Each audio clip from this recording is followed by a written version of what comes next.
Hi, my name is Emily Hughes, and I wanted to talk about how communication flows. This is something we talked about in administrative behavior with Dr. Blumberg, and it really stuck with me because I am a communication specialist in local government here in North Carolina. Talking about how communication flows, we read a lot in managing human behavior in public and nonprofit organizations. And in the book, it talks about the importance of communication processes. It talks about how there can be so many different kinds of miscommunication and misunderstandings if there's not one in place.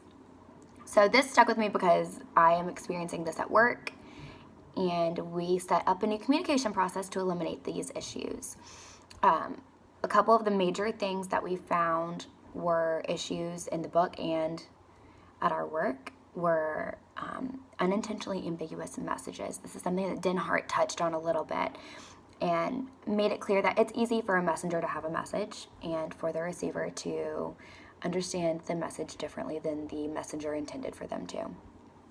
This is something that I know we had at our work. I know a lot of people experience at other places, but with a communication process, it's easy to kind of mold how things are supposed to be understood in a similar language across the board, so that when someone's talking about something, the other person understands the same thing.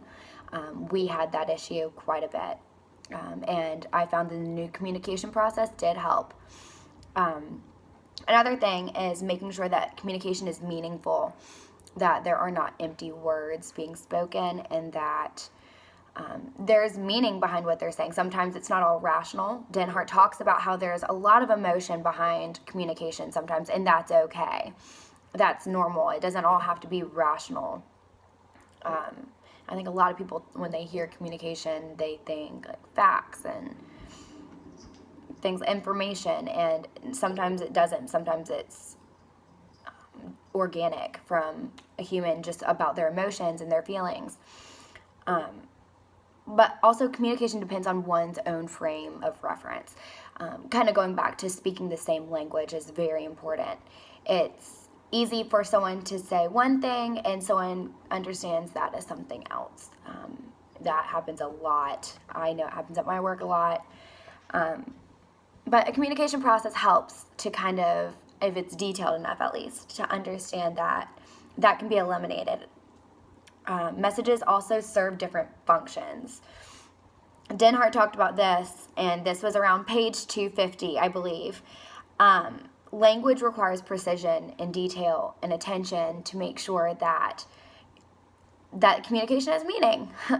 It's all connected. It's very important to make sure that what you're saying is exactly what you want it to say.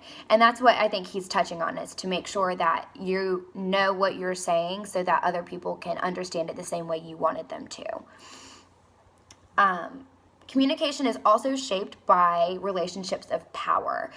Denhardt talked about this around page 253, I believe.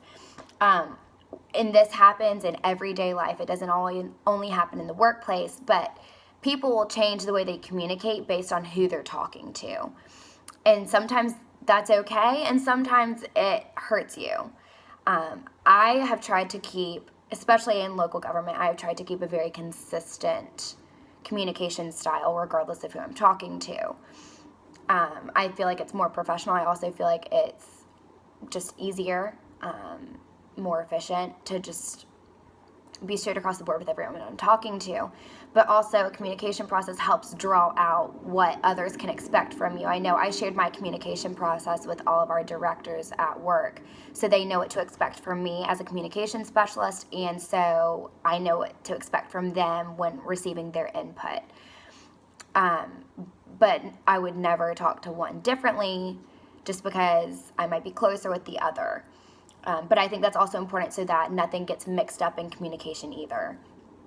Lastly, the communication process can seem mechanical just because it is very messenger, message to receiver. And I know that's all over textbooks and that's been taught.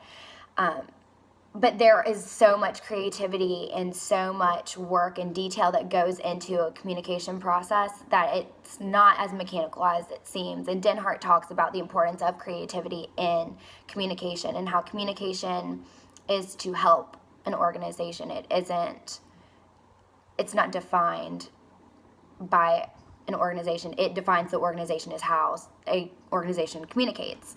So it's so important. Denhardt talked about it a lot, and Dr. Blumberg talked about how important it is to effectively communicate.